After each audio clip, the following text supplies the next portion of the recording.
Role. अच्छा, ऐसा कहा जाता है कि कई मतलब खुद के लिए खड्डा खोदो तो आप दूसरे के लिए खड्डा खोदो सबसे पहले खुद गिरते हैं, लेकिन ऐसा कुछ हुआ था? सरप्राइज देने चले थे आपको लेकिन खुद सरप्राइज हो गए, शॉक हो गए इनफैक्ट। इसलिए ना आमतौर पे ऐसे सरप्राइज प्लान नहीं करना चाहिए। बेचारे रमन पता नहीं कैसे फंस गए यहाँ पे आके, and I am like surprised but more over shocked कि मैंने निकालूँ कैसे, क्या करूँ, एंड एक के बाद एक प्रॉब्लम्स क्रिएट हुई जा रही थी, बट फाइनली वो बाहर आ गए। लेकिन सरप्राइज जैसी कोई चीज़ नहीं बची उसके बाद। एक्चुअली सरप्राइज तो वो खुद ही हो गए ना, सरप्राइज तो वो खुद ही हो गए बेचारे। इतनी मेहनत करी, इतने छुप छुपा के जेम्स बॉन्ड की तरह बचते बचाते वो घर के अंदर घुसे। Yeah. आपकी मम्मी से बचने की कोशिश करी बट बच नहीं पाए, फिर नौकरानी से बचने की कोशिश करी, उनसे बच गए। उन्होंने इतना बचने की कोशिश की कि वो एक्चुअली में सब लोगों से बच गए और लोगों ने उनके बिल्कुल बातों को माना, किसी ने किसी को कुछ नहीं बोला। इसलिए 3-4 घंटे तक बेचारे वहीं फंसे रहे, क्योंकि सब लोग बहुत लॉयल है ना उनकी तरफ। अम्मा ने बोला मैं किसी को कुछ नहीं बताऊंगी, वरना एक्चुअली नहीं बताया, और रमन को कोई बचाने नहीं पाया इस अच्छा, चक्कर वो में। अलमारी में बंद थे और आप लोग मस्त पार्टी कर रहे थे, खाना वाना खा रहे थे, सब चल रहा था। एब्सोल्युटली, हम बढ़िया पार्टी कर रहे थे, अम्मा यहाँ पे खुशी मना रही थी। नोबडी न्यू कि वो एक्चुअली यहाँ पे बंद है अंदर। अच्छा, एक चीज़ और, जब भी रमन ऐसा कुछ प्लान करते हैं आपको सरप्राइज देने का, हमेशा ऐसी चोट क्यों होती है उनके साथ? मतलब क्या लिखा गया है किस्मत में वो? कुछ लोगों के ना ज़िंदगी में, कुछ लोगों की किस्मत में लिखा होता है कि वो नॉर्मल रहे, सिंपल रहे तो ही बेस्ट रहता है। रमन के लिए रोमांटिक चीज़ें बनी नहीं हुई हैं इट सीम्स। जब वो कुछ ज़्यादा ओवरली रोमांटिक करने की कोशिश करते हैं तो प्रॉब्लम्स क्रिएट हो जाती हैं। काफी दिनों बाद आज आए हैं सेट पर और इतना मजेदार सीन था, आप क्या कहना चाहेंगे? कौन, रमन?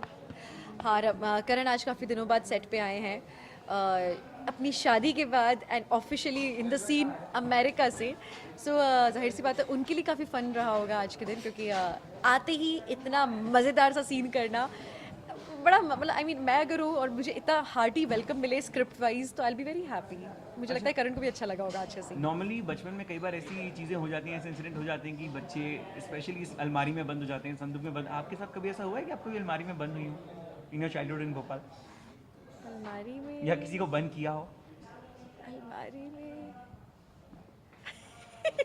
अलमारी में बंद करने का ऐसे में मिसेस भल्ला कहाँ है?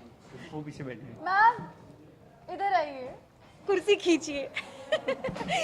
देखो ऐसे किस्से मेरे संदूक में से नहीं निकलेंगे, लेकिन हमारी मिसेस भल्ला के पास ऐसे बहुत से इंसिडेंट्स हैं। एक minute ma'am, I want you to tell them, आपने कभी किसी को ऐसे अलमारी में बंद किया या कहीं बंद करके आप भूल गई है? आई नो 3 किस्से मेरे दिमाग में आए। मैम सबसे सोबर वाला बताइएगा प्लीज। एक दफा क्या हुआ,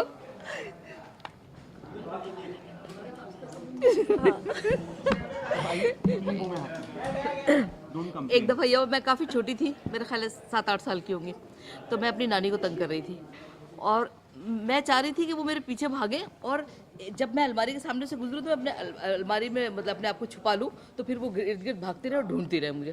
मैं ये करना चाह रही थी, और ये हुआ कि जब वो मेरे पीछे भाग रही थी तो मैं बहुत तेज़ी से भाग के आके मैं अलमारी के अंदर घुसी, और मैंने जैसे खींचा तो वो सचमुच लॉक हो गई, और मुझे अंदाज़ा नहीं था कि वो ऐसे लॉक हो जाएगी।